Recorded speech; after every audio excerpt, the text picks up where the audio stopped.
Home prices have skyrocketed. There are no homes for sale, interest rates climb, and housing affordability drops to an all-time low. I'm going to cover all of this and more in the Columbia, South Carolina Real Estate Market Report for January 2022, as well as what the experts are saying about what we can expect to happen in 2022. Now, these numbers don't just cover the city of Columbia, but all of Richland and Lexington counties. And as I'm sure you know, real estate markets vary from state to state, city to city, and even neighborhood to neighborhood.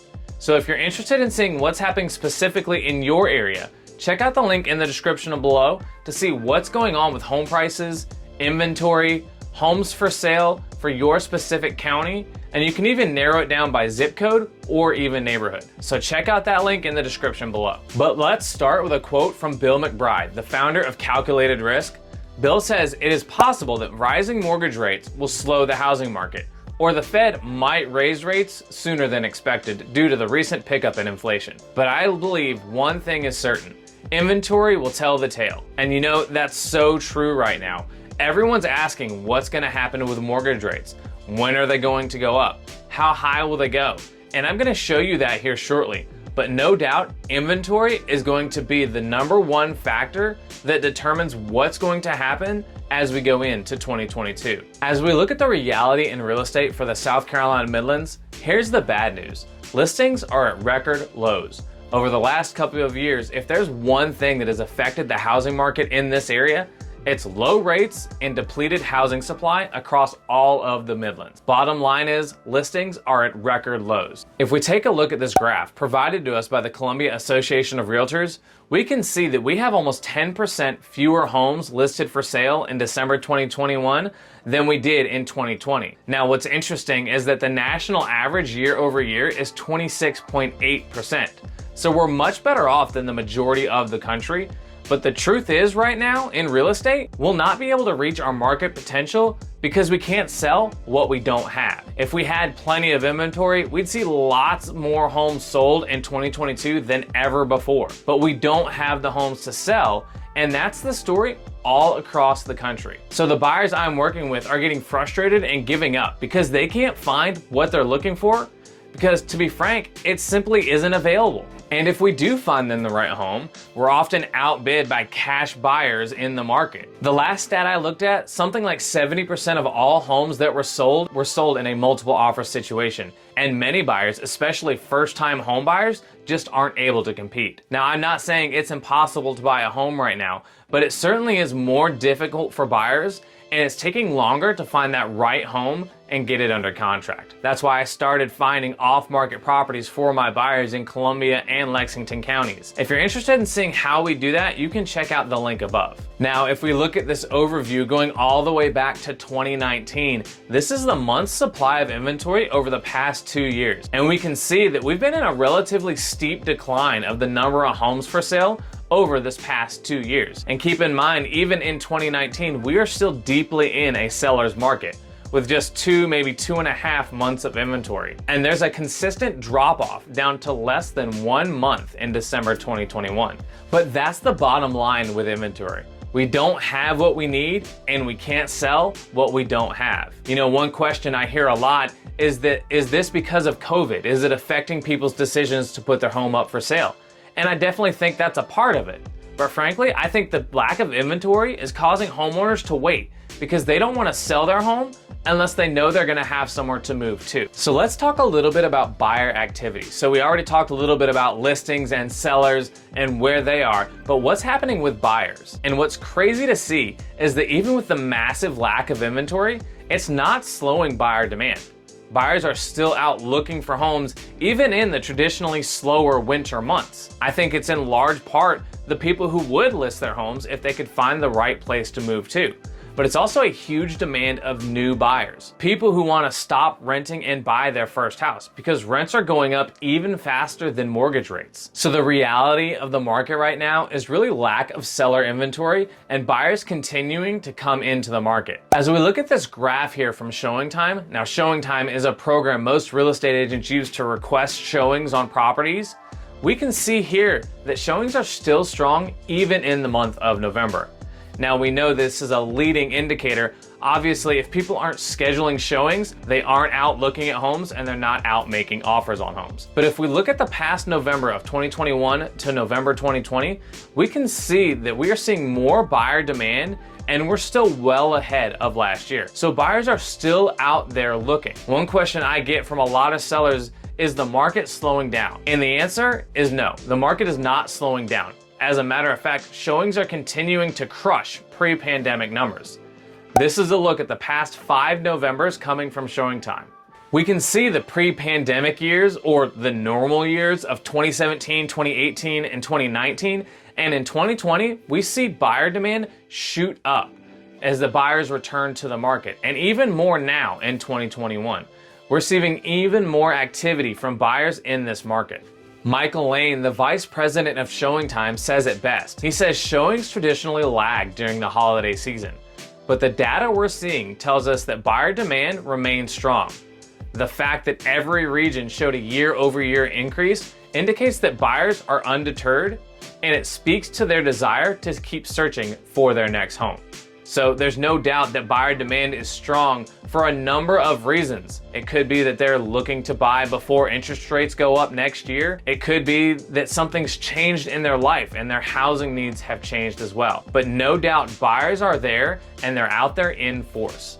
And there is no doubt that this is a high buyer demand is turning into deals. As we look at the number for pending deals over the past 5 Novembers, here locally we can see that there's virtually zero change in the number of homes pending over the past 5 years. So even with the lack of inventory, the number of homes under contract is virtually unchanged. Now I think if we had more inventory, we would see those numbers for 2020 and 2021 skyrocket, because we already saw the buyer demand has been far stronger in those years, but the buyers are having to compete for a limited amount of inventory. Now, if you've been watching the market for any length of time, you might be thinking, Shaun, I already knew that. You've talked several times in other videos about buyer demand and the lack of inventory. So what is the opportunity here? How can I take advantage of this? And to be honest, it's right here. It's in home equity by far. Now, what I'm gonna do here for the next few minutes is I'm gonna break down the current situation with home equity, kind of wrapping up the most current numbers for last year. And I think part of what's driving this buyer demand is homeowners are seeing their home values have gone up 15% over the past year. And they're wondering, how do I take advantage of these price increases? Should I use this time to move up to a bigger home? Maybe downsize as we get ready for retirement and put together a little nest egg for myself. Maybe get a home equity line of credit and try to buy a second home or an investment property. There are a number of different things people are doing with their equity, but there's no doubt it's there and people are actively considering using that equity. But one thing to consider if you're thinking about taking advantage of all that equity in your home is that it makes no sense to sell your current home or pull that equity out at top dollar just to pay top dollar for your next property. Obviously, the opportunity here is to sell high and buy low. And the only way you're gonna be able to buy low in this market is to find those off-market deals I mentioned earlier in the video. If you wanna see how we're getting access to those homes where you can sell your home on market and then get over asking price and then buy off-market homes to find a better deal, check out the video linked above. Now, if you're interested in finding out how much equity you have in your home and how you can best use it for your specific situation, I encourage you to send me an email. I'll put my email address on screen here. But if you send me an email, I'd be happy to send you a home equity report showing you how much your home could sell for in this market and how much equity you could potentially put in your pocket and how you might be able to use that equity to your advantage right now, even without selling your home. CoreLogic's third quarter home equity report showed that the average homeowner with a mortgage gained an average of $57,000 this year. I mean, what could you do with an extra $57,000 in your pocket? You could fund a college fund, build a retirement account, buy a nicer car, take a vacation, build up a bigger buffer just in case of a job loss or things like that. The average homeowner has access to an additional $57,000 this year. So if you want to know how you can take advantage of that, feel free to touch base with me. That's a 31.1% increase year over year across the US for homeowners with mortgages. $3.2 trillion. That's the total rise in equity for US homeowners over that time period. They go on to say this summer, home price growth reached the highest level in more than 45 years, pushing equity gains to another record high. And that's from CoreLogic. And you know, a report came out a few months ago from CoreLogic that in every major city across the US, it's cheaper to buy a home than it is to rent because of these equity gains right now. Now that's something a lot of renters need to be thinking about right now. Rents are skyrocketing, and this equity right here is the biggest benefit to owning a home right now. So let's take a look at what Frank Martell, president of CoreLogic, has to say about all of this. Not only have equity gains helped homeowners more seamlessly transition out of forbearance and avoid distressed sale, but they've also enabled many to continue building their wealth. That's what we just talked about. The ability to build wealth is one of the biggest advantages of home ownership. There are a ton of non-financial benefits to owning a home. Obviously, the pride of being able to say that this is my home, but there's no doubt the financial benefit is a huge opportunity in home ownership. Going on to say this, Odetta Kushi goes on to say US households own $3.68 trillion in owner-occupied real estate, $11.5 trillion in debt, and the remaining $25 trillion in equity. In inflated adjusted terms, homeowners had an average of $294,000 in equity in Q3 of 2021, a historic high. This is an insane amount of equity sitting in these homes. It's just unreal. According to Odetta, the average homeowner has $294,000 in equity as of the Q3 of 2021. So no doubt the biggest opportunity for homeowners right now is to learn how to harness that equity to reach their financial goal. So as we go into looking at the last part of this market report, let's talk about what to expect for housing markets in 2022 and what the experts are saying about this coming year. First of all, the hot topic, what to expect with mortgage rate projections. You can see here from Fannie, Freddie, NAR, MBA, and what they're saying about 2022 broken down by quarter and the average there. Now, I'm not a lender and I can't tell you exactly where mortgage rates are going to be in 2022, but this is what the experts are projecting, and I'm gonna give you my opinion. So what they're saying right now is somewhere between 3.5% and 4% for the second half of the year. I know we saw rates already starting to increase earlier this month. I know the rates jumped up to 3.2% for the 30-year fixed rate, and that's going to go up and down. But I believe that we've started to see this upward trend.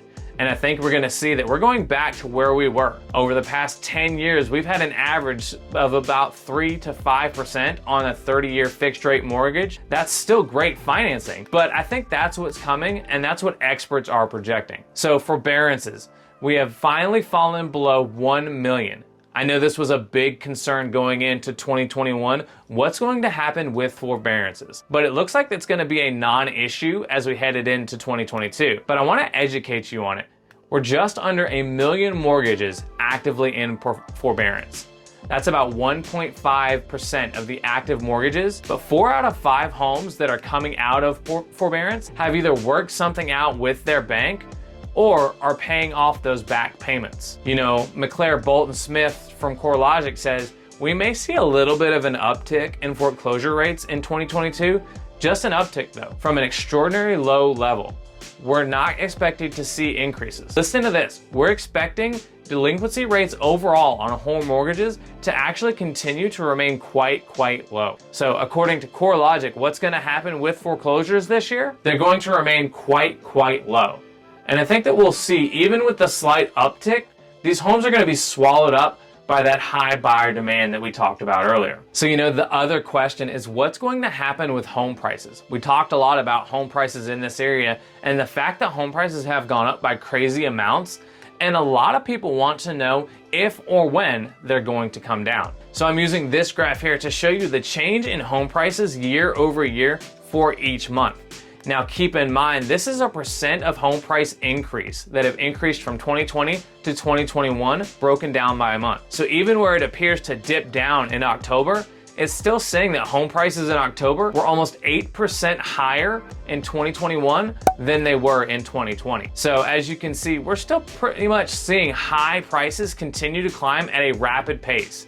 An almost 15% increase in December, and an average increase in prices over the past 12 months of just over 13%. So we aren't seeing any slowdown whatsoever in the climb of home prices through 2021.